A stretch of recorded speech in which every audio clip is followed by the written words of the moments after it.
बघा, मी तुम्हाला जसं सांगितलं होतं की आजपासून आपण सेकंड टर्म चालू करणार आहोत। सेकंड टर्म मध्ये आपला जो थेअरीचा टॉपिक आहे पहिला, कम्प्युटराइज अकाउंटिंग, तो आपण सुरुवातीला 5-6 दिवस चालू करू। मग जसं आपलं कॉलेज वगैरे चालू होतं की काय, त्याच्यानुसार आपण प्रॅक्टिकलला स्टार्ट करू। थेअरी मध्ये तुम्हाला खूप काही शिकायला भेटेल। टॅक्स सिस्टीम आहे, टॅक्स मध्ये जीएसटी वगैरे पूर्ण दिलेले आहे। जीएसटी स्पेशली तुम्हाला शिकायला नाही भेटणार, या टॉपिक मधनं बरंचसं काही कव्हर होत जाईल, जे तुम्हाला भविष्यात पण कामात येईल। आणि हे अकाउंटचे जे लेक्चर असतील आपले कम्प्युटराइज अकाउंटिंग मध्ये, जीएसटी रिलेटेड वगैरे, ते तुम्हाला टॅक्सेशन मध्ये पण फायदा होईल। त्याचा फायदा कुठे होईल? टॅक्सेशन मध्ये पण होईल। म्हणजे इन्कम टॅक्स मध्ये तुम्हाला त्याचा एक बेनिफिट एक्स्ट्रा भेटून जाईल। त्यामुळे हे थिअरीचे क्लास पण तुम्हाला इम्पॉर्टंट आहे। ठीक आहे, पेपरच्या दृष्टिकोनात नका करू, पण भविष्यात तुम्हाला नॉलेजच्या दृष्टिकोनात तरी हे खूप महत्त्वाचं आहे। असंही तुम्ही थेअरी लिहायला कंटाळा करतात, प्रॅक्टिकली तुम्हाला माहिती पाहिजे या गोष्टी। ओके, ठीक आहे, स्क्रीनवर मी एक्सप्लेन करेन। सगळ्यात पहिले टॅक्सचा अर्थ काय होतो मराठीत? कर। आता हा कर जो आहे तो सुरुवातीपासूनच लावतो।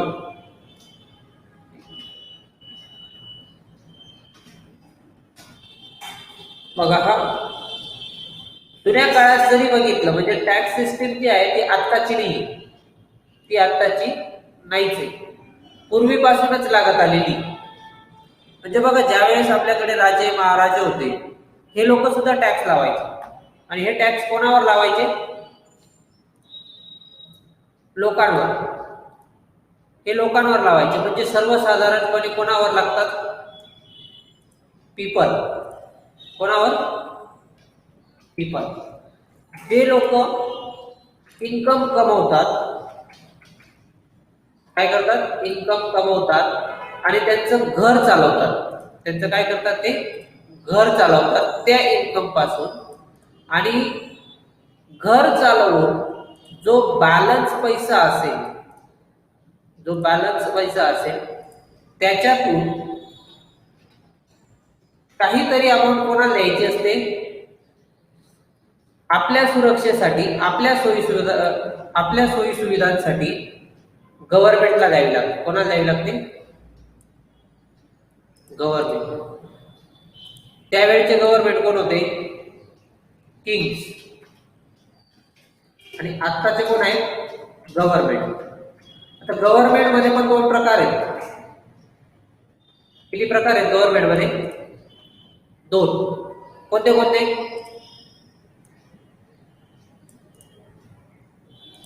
माहिती? कोण सांगतं मला किती प्रकारचे गव्हर्नमेंट असतात? आवाज येतोय ना clear? Very good. State government आणि सेंट्रल गव्हर्नमेंट, हे 2 प्रकारचे सरकार असतात, गव्हर्नमेंट असतात। हे दोघं गव्हर्नमेंट काय करतात? आपापल्या ठिकाणी काम करतात आणि लोकांकडून टॅक्स वसूल करतात। काय करतात? टॅक्स वसूल करण्याचं काम करतात। कोणाकडून? लोकांकडून। आणि हा टॅक्स तुम्हाला 2 पद्धती मिळेल। हा टॅक्स सुद्धा तुम्हाला 2 पद्धतीत भेटतो। किती पद्धतीमध्ये? 2 टाइप्स मध्ये। मग 2 टाइप्स कोणते असतात माहिती आहे तुम्हाला? डायरेक्ट आणि व्हेरी गुड। डायरेक्ट आणि इनडायरेक्ट। मग त्याच्यात डायरेक्ट हा एक प्रकार येतो आणि इनडायरेक्ट हा एक प्रकार येतो।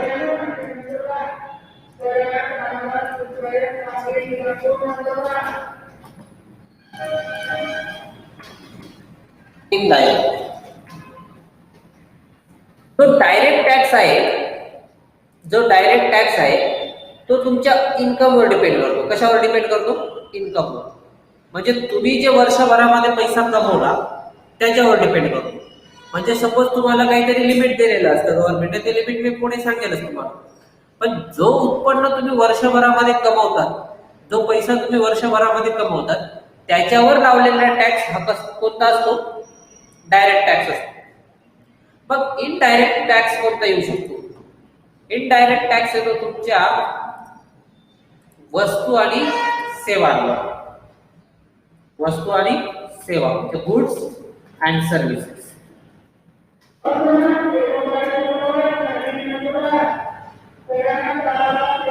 इथपर्यंत समजलं? टॅक्स सिस्टीम कुठून झाली? जुन्या काळापासून आली, बरोबर आहे. तेव्हा राजे महाराजे होते, टॅक्स वसूल करायचे. आता कोण आहे? गव्हर्नमेंट आहे. गव्हर्नमेंट किती प्रकारचे? 2 प्रकारचे, स्टेट गव्हर्नमेंट आणि सेंट्रल गव्हर्नमेंट. ते टॅक्स कलेक्शनचं काम करतात दोघं 2 पद्धतीमध्ये. एक डायरेक्ट असतो, दुसरा इनडायरेक्ट असतो.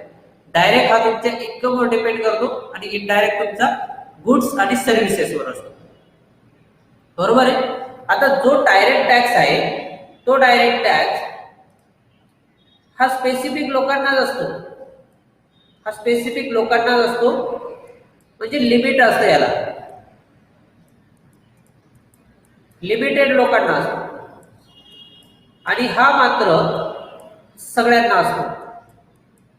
इथं वयाचं काही घेणं देणं नाहीये, अमीर गरीब श्रीमंत याच्याशी काही घेणं देणं नाहीये, हा सगळ्यांना असतो.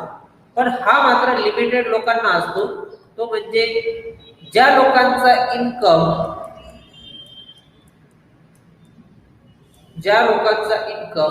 हा गव्हर्नमेंटने ठरवून दिलेला आहे त्याच्यापेक्षा जास्त असेल. काय असेल? जास्त. गव्हर्नमेंटने जो एक नियम ठरवून दिलाय, एक लिमिट ठरवून दिलं, त्याच्यापेक्षा जास्त उत्पन्न ज्याचं असेल त्यालाच तो डायरेक्ट टॅक्स भरावा लागतो. पण इनडायरेक्ट टॅक्स हा असा टॅक्स आहे ज्याच्यावर कुठल्याही प्रकारचं लिमिट नाहीये, ज्याच्यावर कुठल्याही प्रकारचं बॉदरेशन नाहीये की कोणत्या लोकांना भरावा लागेल, कोणत्या लोकांना भरायची गरज नाही. हा सगळ्यांसाठी. याच्यात लहान मोठे गरीब श्रीमंत सगळेच प्रकारचे लोक येऊन जातात. म्हणजे एक प्रकार लक्षात ठेवा, डायरेक्ट टॅक्स हा तुमचा फक्त कशावर डिपेंड असतो? इन्कमवर. मग इनडायरेक्ट टॅक्स तुम्ही म्हणणार आमचं उत्पन्न कमी आहे, आम्ही गरीब आहोत, श्रीमंत आहोत, म्हणजे याचा फायदा काय? हा कसा काय भरतो? आम्ही तर आजपर्यंत कधीच टॅक्स भरलेला नाही. जर तुम्ही कसं काय सांगतात गरीब नाही, श्रीमंत नाही, लहान नाही, मोठे नाही, सगळ्यांनाच भरावा लागतो? तुम्ही भरलाय का इनडायरेक्ट टॅक्स आतापर्यंत? आठवतं का मी टॅक्स भरला असं वाटतं का तुम्हाला? नाही वाटत? Very good. त्या वस्तूमध्ये इन्क्लुडेड असतो. म्हणजे तुम्ही जर एखादी वस्तू परचेस केली तर त्या वस्तूमध्येच तो टॅक्स इन्क्लुडेड असतो. तुम्ही तो भरून आले पण तुम्हाला माहित नाही तुम्ही टॅक्स भरलाय असेल. तुम्ही कोणतीही वस्तू विकत घ्या, कोणतीही वस्तू विकत घ्या, त्या वस्तूच्या जिथं किंमत लिहिलेली असते, जिथं एमआरपी प्राइस लिहिलेली असते, किंमत लिहिलेली असते, तिथं एक शब्द महत्वाचा असतो, तो तुम्ही कदाचित वाचलेला असेल. काय काय लिहिलेला असतो? Including taxes. कोणता असतो तो? Including taxes. म्हणजे त्याच्या इन्क्लुडिंग ऑल टॅक्सेस, म्हणजे त्याच्यामध्ये ऑलरेडी टॅक्सेस ऍड केलेले आहेत म्हणून त्याची किंमत जास्त आहे असं तुम्हाला सांगण्यात येतं. पण कोणत्या सिच्युएशन मध्ये? फक्त गुड्स आणि सर्व्हिसेस मध्ये. डायरेक्ट टॅक्स तुम्हाला भाग येत नाही. मग याच्यात प्रकार येतात. डायरेक्ट टॅक्सेस कोणते, इनडायरेक्ट टॅक्सेस कोणते, तो प्रकार येतो. आता डायरेक्ट म्हटला तर तुमच्या इन्कमवर आहे. मग जिथं इन्कम आहे तिथे इन्कम टॅक्स. कोणता टॅक्स? Income tax. अजून येतो प्रॉपर्टी टॅक्स.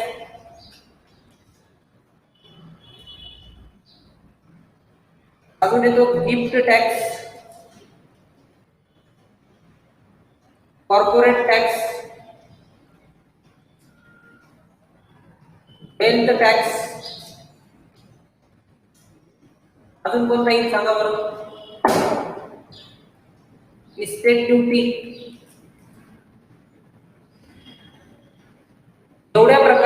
डायरेक्ट टॅक्सेस असतात. कोणते टॅक्सेस असतात? Direct taxes. म्हणजे या प्रकारचे टॅक्सेस तुम्हाला इनडायरेक्टली विचारले जातात. एवढे टॅक्सेस तुम्हाला डायरेक्टली भरावे लागतात. आणि हे कलेक्शनचं काम कोणाचं असतं? गव्हर्नमेंट. आणि हे सगळ्यांचे सगळे कलेक्शन करण्याचं काम असतं तुमच्या सेंट्रल गव्हर्नमेंट. कोणाचं असतं? Central government. तर तुम्ही तर बोलले ना आता स्टेट गव्हर्नमेंट पण करतं, बोललो ना मी. पण स्टेट गव्हर्नमेंटला देण्याचा अधिकार हा मात्र याच्यावर डिपेंड करतो. सेंट्रल गव्हर्नमेंट स्टेटला देत असतं, पहिले कलेक्ट करून घेतं, पण तिथून त्यांचा काही हिस्सा असेल तो देण्याचं काम कोणाचं असतं? सेंट्रलचं असतं. म्हणजे डायरेक्ट टॅक्सेस तुमचे वसूल करण्याचे अधिकार डायरेक्ट कोणाकडे आहेत? सेंट्रल गव्हर्नमेंट, केंद्र सरकारकडे. याच्यात काही प्रमाणात तुम्ही याच्यातले जे काही प्रमाणातले टॅक्सेस आहेत, फॉर एक्झाम्पल प्रॉपर्टी टॅक्स झाला, हा तुमच्या नगरपालिकाकडे असतो, नगरपंचायतकडे असतो, पंचायत समितीकडे असतो, किंवा मग ग्रामपंचायत म्हणू शकता तुम्ही, यांच्याकडे असतो हा प्रॉपर्टी टॅक्स वसूल करण्याचा. पण हा जो टॅक्स आहे तो वसूल करतात ते प्रॉपर्टी टॅक्स. तुम्ही म्हणतात आम्ही घरपट्टी भरतो, पाणीपट्टी भरतो, म्हणजे हे प्रॉपर्टी टॅक्स झाले का? नाही, हे प्रॉपर्टी टॅक्स नाही झाले. हे तुमच्या नगरपालिका क्षेत्रातले, नगरपंचायतच्या क्षेत्रातले आलेले प्रॉपर्टी टॅक्स वेगळे, आणि जो प्रॉपर्टी टॅक्स सेंट्रल गव्हर्नमेंट वसूल करतो तो वेगळा. म्हणजे आता ही प्रॉपर्टी टॅक्स कोणती असेल बरं सांगा? फॉर एक्झाम्पल माझ्याकडे एखादं खूप मोठं रिसॉर्ट आहे, नाही पण फक्त समजून घे. रिसॉर्ट माहिती ना? खूप मोठं रिसॉर्ट आहे, ज्याच्यात या रिसॉर्टमध्ये मी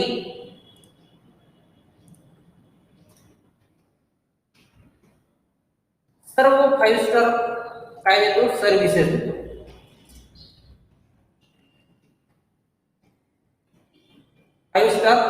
सर्व्हिसेस देतो. ही खूप मोठी प्रॉपर्टी झाली. आता 5 स्टार म्हटलं म्हणजे ते काय आपल्या एखाद्या 2-3 मजली बिल्डिंग नाही येणार.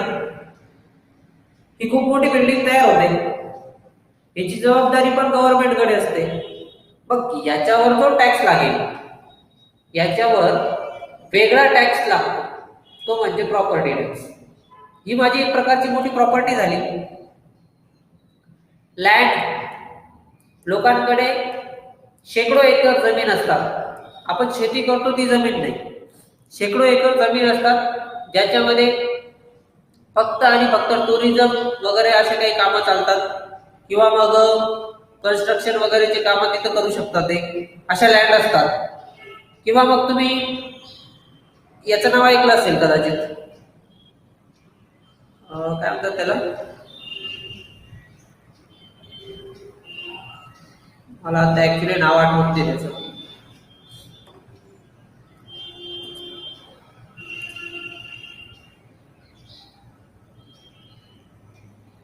बघा त्याला, एखाद्या समुद्राच्या मध्ये जो जागा असते त्याला काय म्हणतात? आठवतं का कोणाला?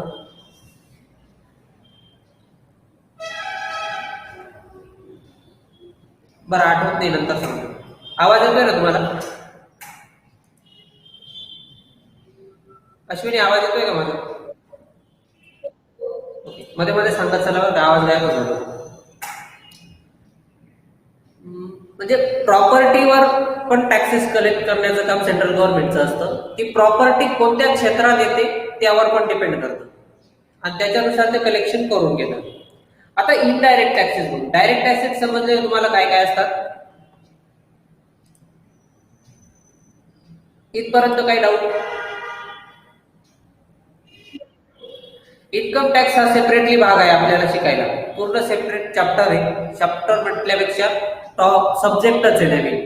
त्याच्यात आपण इन्कम टॅक्सच्या रिलेटेड सगळ्या प्रोव्हिजन, सगळ्या काही कन्सेप्ट असतील त्या आपण तिथं बघू.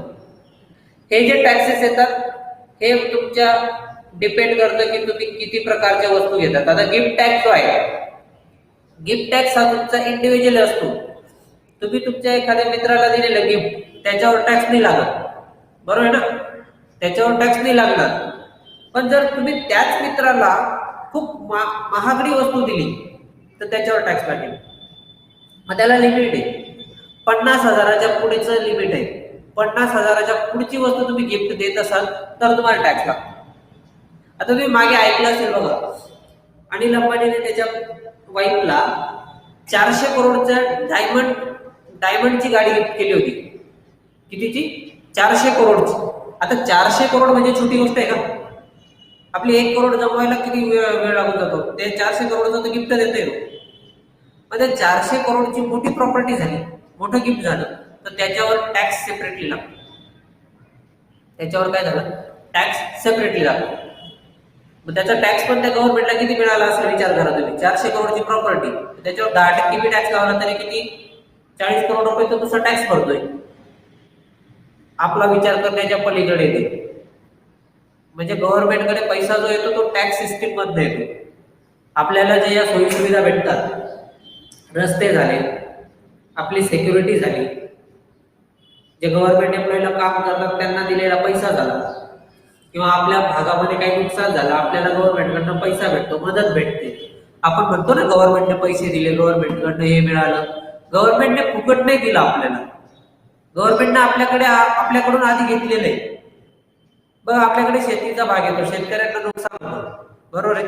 मग त्याच्याकडनं नुकसान भरपाई म्हणून आपल्याला गव्हर्नमेंटकडनं पैसा भेटतो. गव्हर्नमेंटकडनं पैसा भेटतो म्हणजे ते उपकार नाही करतात, पहिले आपल्याकडूनच ते टॅक्सच्या माध्यमातून पैसा वसूल करतायत. आपण त्यांना टॅक्स का देतोय?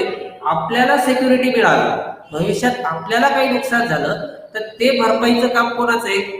गव्हर्नमेंटचं. का? कारण आपण त्यांना टॅक्स दिलेला आहे. त्यामुळे आपण बऱ्याचदा विचार करतो बघा, आपण सेल्फ डिपेंडेंट राहायचं, आपल्याला गव्हर्नमेंट मदत करेल आणि मग आपण जगायचं, असा भाग नाही.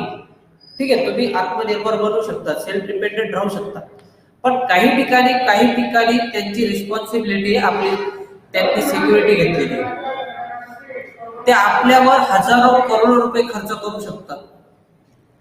आपल्या देशाची मिलिटरी त्यांनी पॉवर बनवलेली, बरोबर आहे. मिलिटरीवर त्यांना दररोजचा लाखो रुपये खर्च करावा लागतो. हा खर्च करतात कुठून? आपल्या टॅक्स मधनं गेलेल्या पैशातून, आपण दिलेल्या पैशातनच करतात ते, बरोबर आहे ना. जर आपल्याला त्यांनी या सुविधा दिल्या नाही तर तो पैसा जाईल कुठे? मग त्यांनी कामच नाही केले ऍक्च्युली, तर तो पैसा जाणार कुठे? मग तो इनडायरेक्टली त्यांच्या खिशात जाईल ना, इनडायरेक्टली त्यांच्या खिशात जाईल. मग तो खिशात न जाता त्यांनी आपल्यासाठी काहीतरी सोयी सर्व्हिसेस दिल्या पाहिजे, आपल्याला त्यांचा फायदा झाला पाहिजे. याच्या माध्यमातून त्यांनी वेगवेगळे डिपार्टमेंट ओपन करून ठेवले. त्यांनी काय केले? डिपार्टमेंट ओपन करून ठेवले आणि त्या डिपार्टमेंट वाईज आपल्याला लोकांना सर्व्हिस दिल्या जातात. मग त्याच्यात एज्युकेशन असेल, हेल्थ असेल, डिफेन्स असेल, फूड अँड सेफ्टी असेल, म्हणजे असे वेगवेगळे डिपार्टमेंट आहेत जे गव्हर्नमेंटने ओपन करून ठेवले, त्याच्या माध्यमातून आपल्याला सर्व्हिसेस मिळतात. म्हणून आपल्याला टॅक्स देणं हे कंपल्सरी आहे. आपण टॅक्स नाही दिला तर आपल्याला सर्व्हिस भेटणार नाही, आपल्याला पैसा कुठून येईल? अजून एक महत्वाची गोष्ट, आपली लोकसंख्या किती भारताची? कोण सांगतं?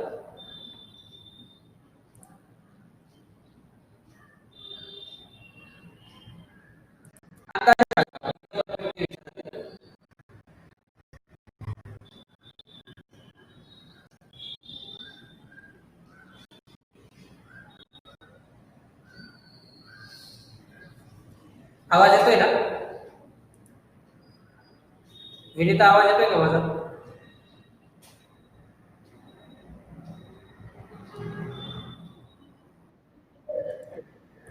बघा, आपली जी लोकसंख्या आहे सर्वसाधारणपणे आता मागच्या 2011च्या हिशोबानुसार घेतली तर 120 करोड होती. आत्ताच्या जर आता या वर्षामध्ये झाली असती तर कदाचित त्याच्या 10 पट वाढली असती. म्हणजे समजा 140च्या आसपास आपली लोकसंख्या असेल, तर मग 140 करोड जर आपली लोकसंख्या असेल तर या 140 करोडच्या फक्त आणि फक्त 5% लोक इमानदारीने टॅक्स पेड करतात. किती? फक्त किती? 5%. 140 करोड लोकांना 5% लोक इमानदारीने टॅक्स पेड करतायत. तरी सुद्धा आपल्याला कुठल्याच गोष्टीची कमी पडत नाही. म्हणजे पैसा किती असेल विचार केला? पैसा किती असेल विचार केला? म्हणजे 5 करोड म्हणजे जवळजवळ तुमचे फक्त 10 ते 12 करोड लोकच फक्त टॅक्स पेड करतात. डायरेक्ट टॅक्स बद्दल बोलतोय मी, अजून इनडायरेक्ट वर गेलेलो नाहीये. डायरेक्टचा भाग जेवढा मी इथं सांगितलाय ना तेवढा इन्कम टॅक्स मध्ये तुम्हाला सोपा जाणार आहे. डायरेक्ट टॅक्स फक्त 5% लोक पेड करतात, तरी सुद्धा गव्हर्नमेंट आपल्याला कुठलीच गोष्ट कमी पडू देत नाही. जी एवढा पैसा येतो त्यांच्याकडे. आलं लक्षात? इथपर्यंत समजलंय सगळ्यांना? बघा मी हे जे तुम्हाला ड्रॉ करून दिलं याचा स्क्रीनशॉट काढून ठेवा, तुम्हाला खूप कामात येईल. समजतंय ना स्क्रीनशॉट?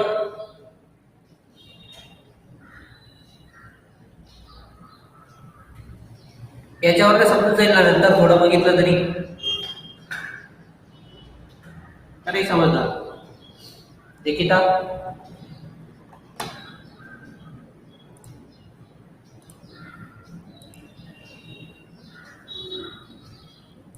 ओके. हा झाला तुमचा डायरेक्ट टॅक्सचा भाग. बघा स्क्रीनशॉट काढून घ्या, मी डिलीट करणार आहे सगळं, काही नवीन घेणार आहे. नंतर परत म्हणू नका सर आम्हाला भेटलं नाही ते. ओके.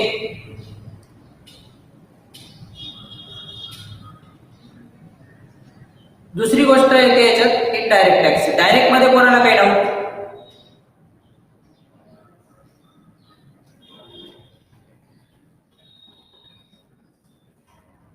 कोणालाच डाऊट नाही ना? एकदा सांगा मला, पुढे जातो मी.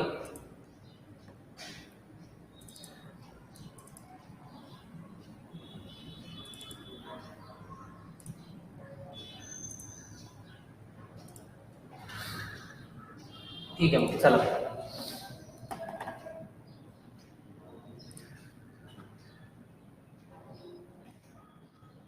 आता भाग येतो इनडायरेक्ट टॅक्सेसचा.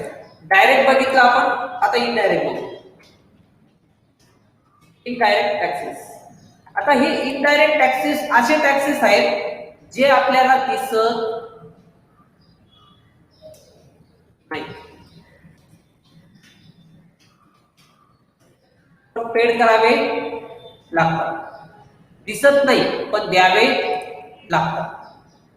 कुठे देणार? कोणाला देणार? आजपर्यंत आम्ही टॅक्स पेड केलेला नाही, पण ही सिस्टम कशी सांगा?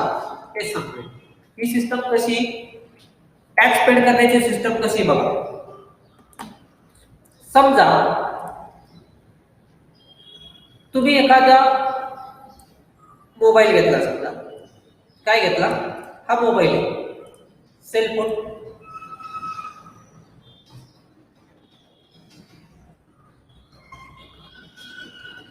सेलफोन परचेस केला. समजा हा एक व्यक्ती,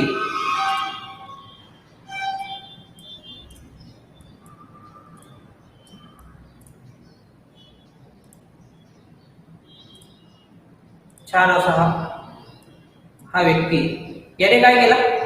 सेलफोन परचेस केला.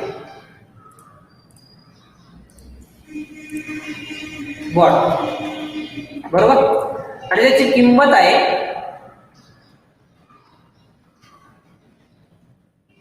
समजा 10,000 रुपये. किती? 10,000. याच्यात म्हटलंय इन्क्लुडिंग टॅक्सेस. 10,000चा सेलफोन विकत घेतला, त्याने 10,000 रुपये पेड केले, त्याच्यात इन्क्लुडिंग टॅक्सेस आहे. आता काय होईल बघा, ज्यावेळेस तुम्ही सेलफोन विकत घेतला तो तुमचा विषय संपला. तुम्ही 10,000 रुपये दिले आणि तुमचा विषय संपला. मग तुम्ही याच्यात टॅक्स पण पेड केलेला आहे बरं का, तुम्ही याच्यात टॅक्स पण पेड केलेला आहे. इनडायरेक्ट टॅक्सेस मध्ये डायरेक्ट हा इफेक्ट जो असतो तो कस्टमरवर पडतो. कोणावर पडतो? कस्टमर म्हणजे कोण? ग्राहक. इनडायरेक्ट टॅक्सेस कुठल्याही पद्धतीमध्ये ग्राहक पेड करतो. जर भविष्यात तुम्हाला कोणी विचारलं तर इनडायरेक्ट टॅक्सेस व्यापाऱ्याला किती बसतात, तर व्यापारी टॅक्स भरत नाही, दुकानदार टॅक्स भरत नाही, कंपनी टॅक्स भरत नाही. तर टॅक्स भरतो कोण? कोण भरतं? Indirect tax customer. Indirect tax हा डायरेक्टली कस्टमरला भरावा लागतो. पण डायरेक्ट टॅक्स मात्र तुम्हाला कोणाला भरावा लागतो? स्पेशली इन्कमवर भरावा लागतो. म्हणजे तो कोणीही भरू शकतो, तो स्पेसिफिक व्यक्तीला भरावा लागतो. ते असं काही नाही की सगळ्यांना भरावा लागेल. मात्र इनडायरेक्ट टॅक्स हा डायरेक्ट कस्टमरवर का भरावा लागतो? कारण वस्तूचा उपभोग, शुद्ध मराठी शब्द, वस्तूचा उपभोग कोण घेतो? घेणारा ग्राहक. उपभोग घेणारा ग्राहक. वस्तू तुम्हाला पाहिजे ना, मग टॅक्स तुम्ही भरा. वस्तूची मजा कोणाला घ्यायची? तुम्हाला घ्यायची, टॅक्स तुम्हाला भरावा लागेल. म्हणजे जो व्यक्ती त्या वस्तूचा वापर करणार आहे त्यालाच गव्हर्नमेंटला टॅक्स भरावा लागेल. पण गव्हर्नमेंटकडे तो नाही जाऊ शकत ना टॅक्स भरायला. तो गव्हर्नमेंटकडे टॅक्स भरायला जाऊ शकत नाही. मग त्याच्यासाठी गव्हर्नमेंटने डिपार्टमेंट तयार केलं. सेंट्रल गव्हर्नमेंट आहे. आता सेंट्रल गव्हर्नमेंट काय करतं?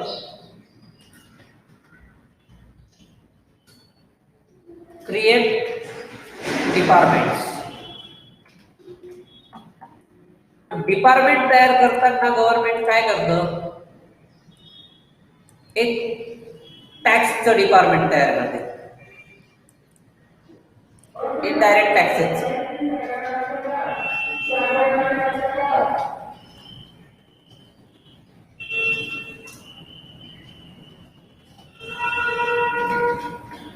वेगवेगळे भाग येतात त्याचे. इनडायरेक्ट टॅक्सेसचे वेगवेगळे भाग येतात. मग त्याच्यात पहिले होता VAT,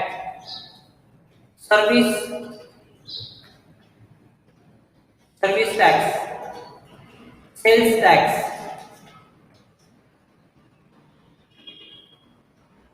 excise duty, entertainment tax,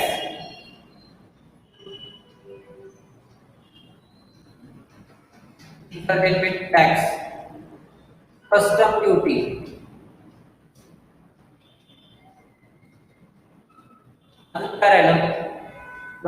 एवढ्या प्रकारचे टॅक्सेस होते.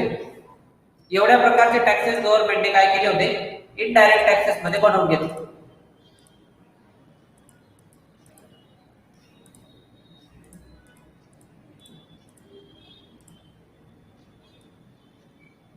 आणि गव्हर्नमेंटला काय झालं मग? हे टॅक्सेस प्रत्येकावर लावावे लागले. व्हॅट पण ग्राहकावर लावायचा, सर्व्हिस टॅक्स पण ग्राहकावर लावायचा, सेल्स टॅक्स पण ग्राहकावर लावायचा, एक्साइज ड्युटी पण ग्राहकावर लावायची, एंटरटेनमेंट पण ग्राहकावर लावायचा, कस्टम ड्युटी पण ग्राहकावर लावायची. एवढे सगळे टॅक्स एका व्यक्तीला भरावे लागायचे. एवढे सगळे टॅक्स एका व्यक्तीला भरावे लागायचे. पण ह्या व्यक्तीला काहीच माहित नव्हतं की मी एवढे टॅक्स भरतोय. या व्यक्तीला काहीच माहित नव्हतं की मी एवढे टॅक्स भरतोय. कारण त्याच्यात स्पष्ट त्याच्या मोबाईलवर लिहिलेलं होतं की इन्क्लुडिंग टॅक्सेस. बरं मी भरले टॅक्सेस एवढं माहिती होतं, पण कोणते भरले हे माहीत नव्हते, किती भरले हे माहीत नव्हते, कोणाला भरले हे माहीत नव्हते. मग याच्यामध्ये गव्हर्नमेंटला वाटलं की आपले डिपार्टमेंट एवढे आहेत, टॅक्सचे सोर्स एवढे आहेत, पण येताना इथं कुठेतरी खड्ड पडतो. पैसा येतो ग्राहकाकडनं, पण तो इथपर्यंत पोहोचत नाही, तो मध्येच कोणतरी काढून घेतोय. म्हणजे काय व्हायला लागलं? सरळ सरळ टॅक्सेसची चोरी व्हायला लागली. काय व्हायला लागली? चोरी व्हायला लागली. टॅक्स मध्ये पण चोरी व्हायला लागली. म्हणजे गव्हर्नमेंटने सांगितलंय आमचे एवढे डिपार्टमेंट आहेत, एवढे टॅक्सेस आम्ही लावतोय, आणि ते कोणावर लावतोय? ग्राहकावर लावतोय. ग्राहक वस्तूचा उपभोग घेतोय, तो टॅक्स पण भरतोय, पण गव्हर्नमेंट पर्यंत तो टॅक्स भेटतच नाहीये. म्हणजे मध्येच त्याची चोरी होते, मध्येच त्याची काय होते? चोरी होते. म्हणजे ते चोरणारे लोक कोण असतील?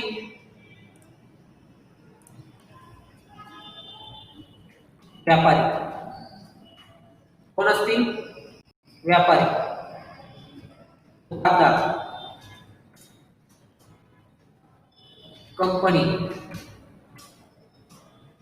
बरोबर आहे. अजून कोण असतील? दलाल.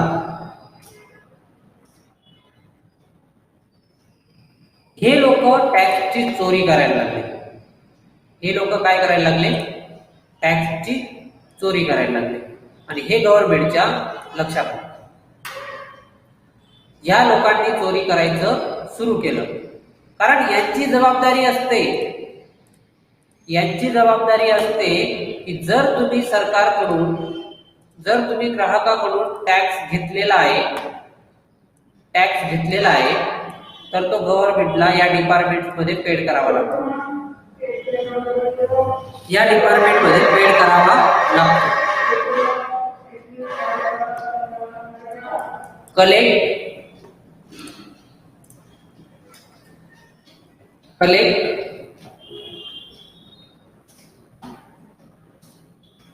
From customer. कुठून कलेक्ट करायचा? कस्टमर कडनं कलेक्ट करायचा आणि पेड टू गव्हर्नमेंट. हे कोणाचं काम होतं? हे व्यापारी, दुकानदार, कंपनी, दलाल या लोकांचं काम. ग्राहकाकडनं टॅक्स घ्यायचा पण तो गव्हर्नमेंटला पेड करायचा. हे काम कोणाचं होतं? व्यापाऱ्यांचं, दलालांचं, कंपनीचं होतं, व्यवसायिकांचं. पण ह्या लोकांनी मध्येच सुरू केलं चोरी करायचं काम. कारण एवढे टॅक्सेस आहेत, त्यांच्या डोक्याला पण ताण वाढला ना. आपण व्हॅटला जायचं, सर्व्हिस टॅक्सला भरायचं, सेल्स टॅक्स भरायचा, एक्साइज ड्युटी भरायचा, एंटरटेनमेंट टॅक्स भरायचा, कस्टम ड्युटी भरायचा. एवढे वेगवेगळे डिपार्टमेंट आहेत, प्रत्येकाचं रिटर्न भरायचं, प्रत्येकाच्या डॉक्युमेंट तयार करायचे, प्रत्येकाला सबमिट करायचं. आणि आपल्याला फायदा काय त्याच्यात? बरोबर आहे ना, आपल्याला फायदा काय? म्हणून या लोकांनी चोरी करायचं सुरू केलं. आणि आजही ती चोरी होते. तुम्हाला ओळखता आली पाहिजे. आज पण ती चोरी होते, पण तुम्हाला ओळखता आलं पाहिजे. कसं ओळखणार? कोण सांगता मला?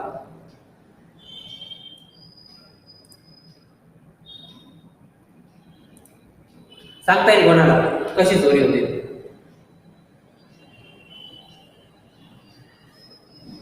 आवाज येतोय ना?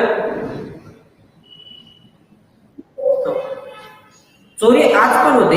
कशी ओळखायची सांगतो. तुम्ही ज्या दुकानदाराकडनं वस्तू विकत घेतली, त्या दुकानदाराने जर तुम्हाला बिल दिलं नाही, मी काय म्हणतो, त्या दुकानदाराने तुम्हाला ओरिजिनल बिल दिलं नाही की समजून घ्यायचं की तुमचा टॅक्स चोरला गेला. ओरिजिनल बिल त्याने दिलं पाहिजे. काय केलं पाहिजे? ओरिजिनल बिल त्याने दिलं पाहिजे, ज्याच्यावर त्याच्या दुकानाचा सही शिक्का असेल, त्याचं नाव असेल, त्याचा नंबर असेल. म्हणजे ते असेल तर तुमचा टॅक्स डायरेक्ट सरकारकडे जमा होतो, गव्हर्नमेंटकडे जमा होतो. आणि जर त्याने तुम्हाला ओरिजिनल बिल दिलं नाही तर समजायचं तुमचा टॅक्स त्याने खिशात टाकून घेतला. त्या पैशांवर त्याचा अधिकार नाही. जे पैसे तो त्याच्या खिशात टाकतोय त्या पैशांवर त्याचा अधिकार नाही. म्हणून तुम्ही बघितलं असेल बघा, ऍक्च्युली मला कोणाला असं उद्देशून नाही बोलायचं, पण ऍक्च्युली तुम्ही बघितलं असेल एखाद्या व्यक्तीने व्यवसाय सुरू केला आणि काही वर्षामध्येच त्याची बिल्डिंग मोठी होऊन गेली, त्याची प्रॉपर्टी वाढून गेली. तुम्ही म्हणणार याने प्रॉफिट कमवला की काय कमवला असं? हा प्रकार पण तिथं घडतो. तुम्ही 1 रुपया एका कस्टमर कडनं चोरले तर 100 कस्टमर कडनं 100 रुपये तुम्ही चोरताय. दिवसभरात तुमच्याकडे किती कस्टमर येत असतात? म्हणजे एक गोष्ट लक्षात घ्या, नुसतं शिकायच्या दृष्टिकोनात नाही तर भविष्यात तुम्ही जिथं जिथं जाणार, एखादी वस्तू विकत घेणार तर त्यांच्याकडे डिमांड करा की ओरिजिनल बिल पाहिजे. आम्हाला काय पाहिजे? ओरिजिनल बिल पाहिजे. म्हणजे जर तुम्ही त्याच्याकडनं ओरिजिनल बिल मागितलं म्हणजे त्याला तो टॅक्स भरावा लागतो आणि तो टॅक्स तो काय करतो गव्हर्नमेंटला. ही त्याची जबाबदारी आहे, ही त्याची काय रिस्पॉन्सिबिलिटी.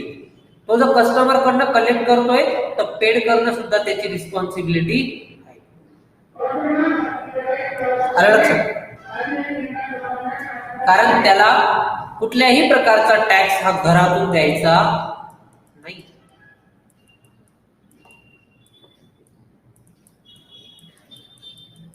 घरातून त्याला 1 रुपया पेड करायचा नाही. तर मग टॅक्स त्याला कस्टमर कडनं घ्यायचा आहे, गव्हर्नमेंटला द्यायचा.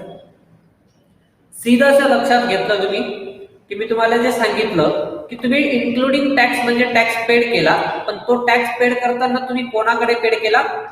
या लोकांकडे. तर मग या लोकांची जबाबदारी असते ती इकडे पेड करायची. आणि गव्हर्नमेंटच्या मग लक्षात आलं की आपण एवढे डिपार्टमेंट उघडून बसलोय, म्हणजे प्रत्येक डिपार्टमेंट मध्ये काही ना काही काळा बाजार चालत असेल. मग या रोखायचं कसं, हे थांबवायचं कसं, हे सगळं थांबवायचं कसं? मग त्यांनी विचार सुरू केला की या गोष्टीला एकच गोष्ट आहे, म्हणजे सगळ्यांचा बाप आला पाहिजे.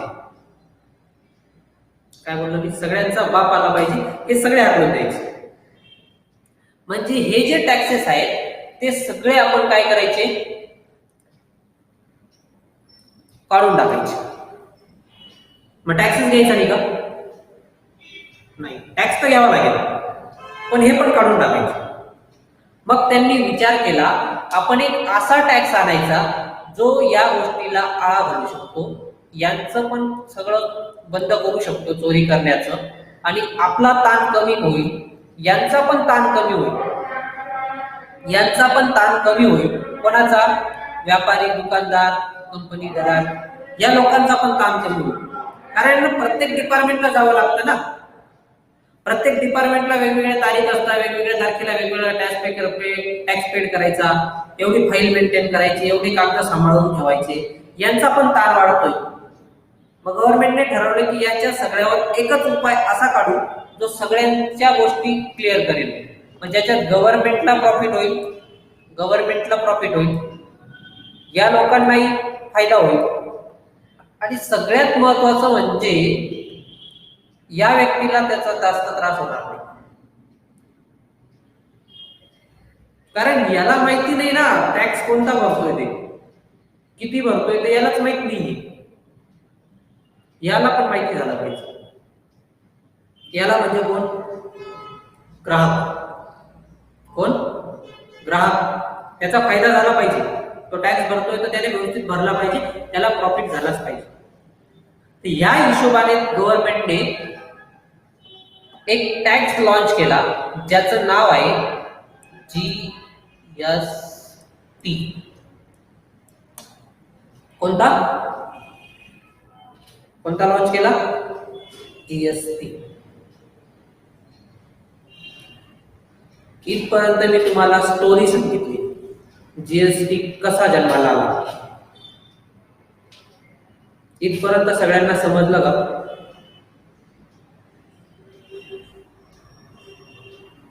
मला येस नो काहीतरी सांगा. हा जन्माला आला, पण हा जन्माला आला म्हणजे याच्या काहीतरी बर्थडे वगैरे असेल ना. कधी बर्थडे असतो याचा? कोण सांगतं?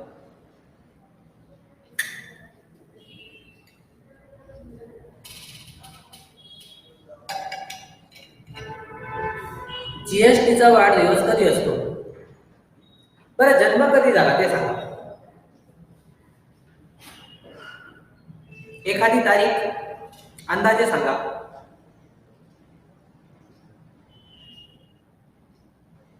कोणालाच नाही माहित. Very bad.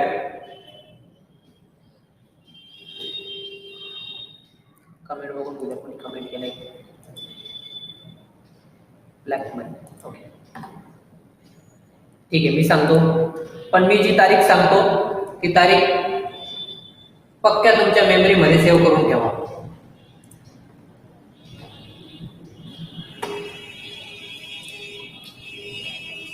1 जुलै 2017 आणि 1 जुलै 2017 पासून जीएसटी सुरू झाला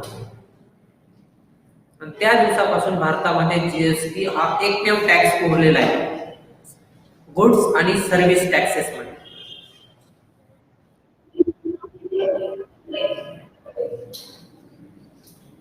काय काय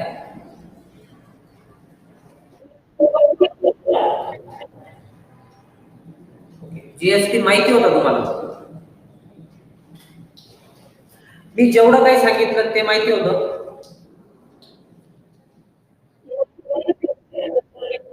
ओके, फक्त जीएसटी कसा आला हे माहित नव्हतं. जीएसटी माहिती होता, जीएसटी काय आहे ते माहिती होतं. जीएसटी का आला, कसा आला, कुठून आला हे माहित नव्हतं. बरोबर बरोबर ना अश्विनी? ओके, म्हणजे ही कन्सेप्ट तुमची बेसिक तर सगळ्यात महत्वाचं आहे.